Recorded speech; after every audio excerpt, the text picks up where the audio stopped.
What is good, Ninja? OJ over here from PlayerEssence, and welcome to the PE Nintendo Switch and gaming news video. Hopefully you guys' Mondays are going great, or whenever you're watching this video. I am doing fantastic myself, so with that out of the way, let's go ahead and get right into it. Zero Div will be bringing Zero Gunner 2 to the Nintendo Switch soon, other arcade games to follow. So Zero Div brought Strikers 1945 and Gunbarch, I'm probably saying that wrong, to Nintendo Switch last month. The company outlined their other arcade ports heading to the console in a blog post today. The next game we can expect on the Nintendo Switch is the 3D shooter Zero Gunner 2, which will be out sooner rather than later. An entry in the Sengoku series will follow next, then a game from the Gunbird and Strikers 1945 franchises this year as well. We should also note that Zero Div has plans that go beyond ports. It sounds like the developer is cooking up something original as well. So one of the big things about the Nintendo Switch as far as just classic games, they have found a resurgence, the Neo Geo games, these arcade ports.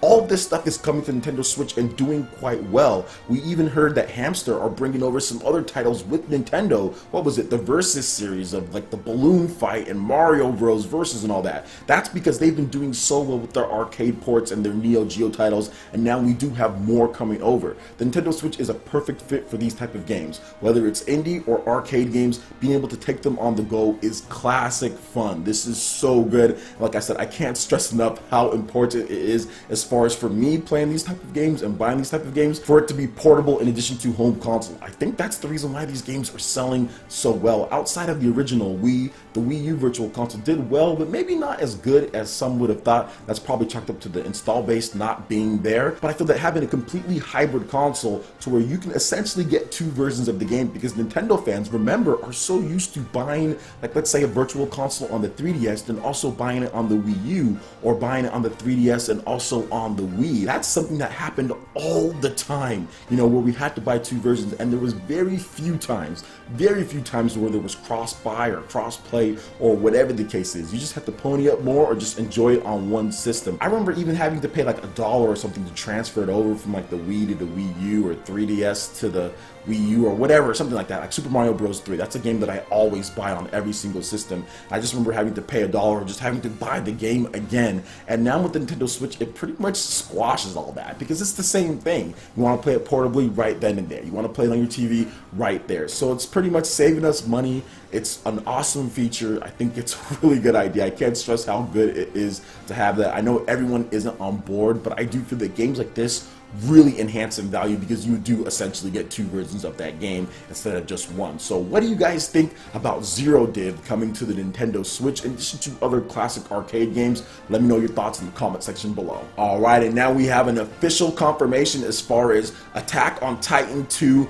coming to the Nintendo Switch, Xbox One, PS4, and PC in the West. The Western release does drop the PS Vita and adds the Xbox One, and that's what makes this announcement different from my original announcement that Attack on Titan 2 is coming to the Nintendo Switch. Now, Koei Tecmo's Attack on Titan 2 will be available on the PlayStation 4, Xbox One, Nintendo Switch, and PC via Steam in North America and Europe when it launches in early 2018, Koei Tecmo has announced. In Japan, the game will be available for the PlayStation 4, Switch, PS Vita, and PC. Here's a brief overview of the game via Koei Tecmo. Attack on Titan 2 delves deeply into the fascinating narrative of Attack on Titan's second season and offers players exhilarating action and new challenges as it introduces the newly improved omnidirectional mobility gear, offering advanced freedom of movement and targeting precision to counter enhanced Titan movements. Players will be able to try their new moves against these fearsome Titans as they control characters from a Titan-sized roster.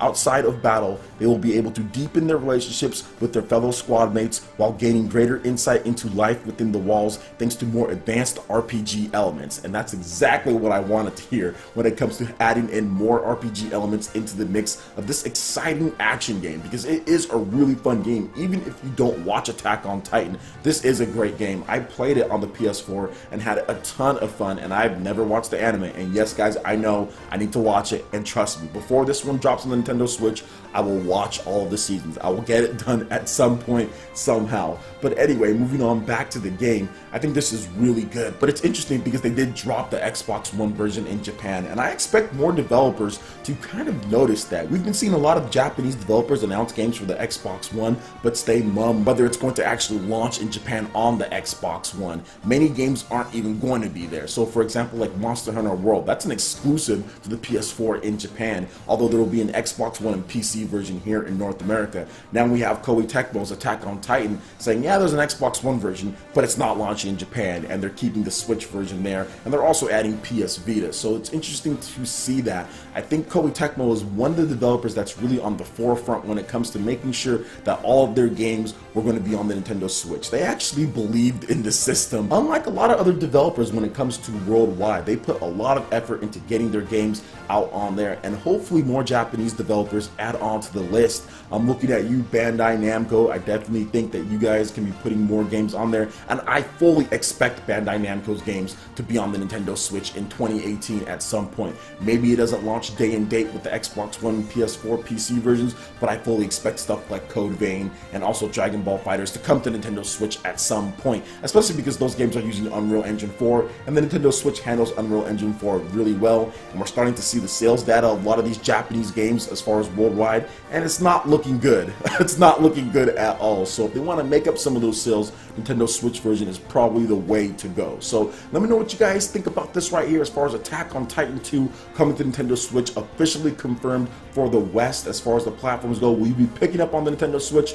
I know I will be. So let me know what you guys think about that in the comment section below. All right, and moving on to the last article here, we have a big progress update when it comes to the Nintendo Switch version of Yooka-Laylee. So let's go ahead and get right into this, officially from the source, PlaytonicGames.com. So hello, because it's been a little while since we last briefed you. Today, we have an update on our efforts to complete Yooka-Laylee for the Nintendo Switch. The Playtonic team has been working tirelessly to bring Yooka-Laylee to the Nintendo Switch, and we're very nearly there, we promise. However, we've encountered some final technical hurdles and had been waiting for the arrival of Unity 5.6 in order to fix them. Although this has now been released, it has unfortunately introduced other issues which we are working with Unity to resolve before we can submit to Nintendo and lock in our release timeline. We understand the frustration that it's taken so long to get this game in your hands, but we hope you understand that we're working as fast as we can, and we want the game to perform as well as it possibly can on the Nintendo Switch.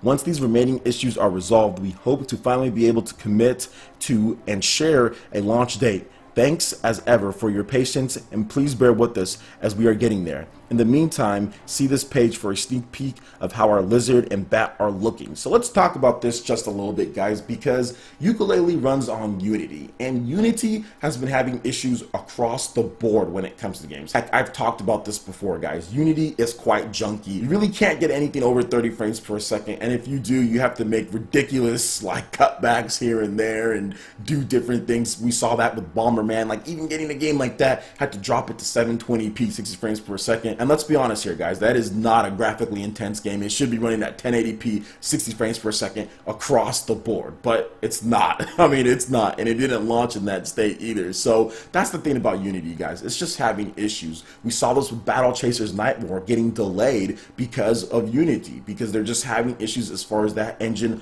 on there. And I guess Unity is good for 2D type of games, but whenever you do 3D and on the Nintendo Switch, it just encounters problems, or it's just not going to run as good as other platforms. We're also seeing this with Lost Sphere in addition to I Am Setsuna. Both of those games are 1080p 60 frames per second on PS4 and PC, but on the Nintendo Switch for some reason it's 30 frames per second. And I played the demo for Lost Sphere and it looks like it's 30 frames per second as well, but we'll have to see. We'll have to like wait on the final release for that. But once again, that game should be running at 60 frames per second. It's not a huge, big, graphically intense game. There are plenty of games on Nintendo Switch that have way better graphics, that are more graphically intense, and are run at 1080p 60 frames per second, like Mario Kart 8 Deluxe, for example, or even like ARMS. So the fact that these games all on Unity that don't look anywhere near as good do not run at that frame rate and stuff is just telling as far as how Unity goes on the Nintendo Switch. Now, there are some good benefits to this. I guess it's cheaper for the developers or whatever the case is, but I would hope going forward in the future that a lot of developers just choose to use like Unreal Engine 4 or something that's a little bit better with the Nintendo Switch, because we're already seeing a lot of issues,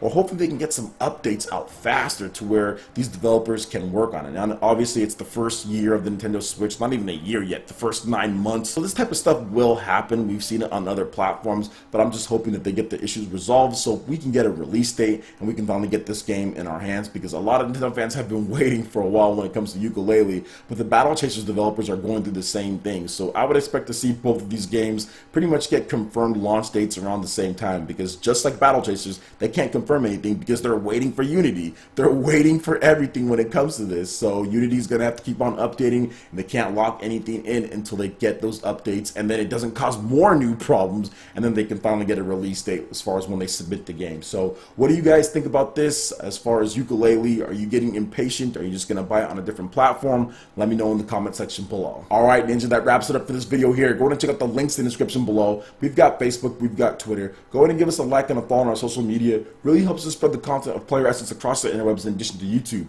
Also, make sure you check out our Patreon page. Pledge any tier, be entered to win some awesome prizes each month. In addition to that, we have Discord voice chat and $10 prize eShop tournaments for Mario Kart 8 Deluxe, Splatoon 2, and more. So support PE Live and PE Arena right here on PlayerEssence. Also, make sure you hit that like button if you did like this video. Lets me know you guys want more content like this going forward in the future. And subscribe to PlayerEssence for the latest news, reviews, discussions, and more. Thank you so much for watching, and we'll catch you for the next video.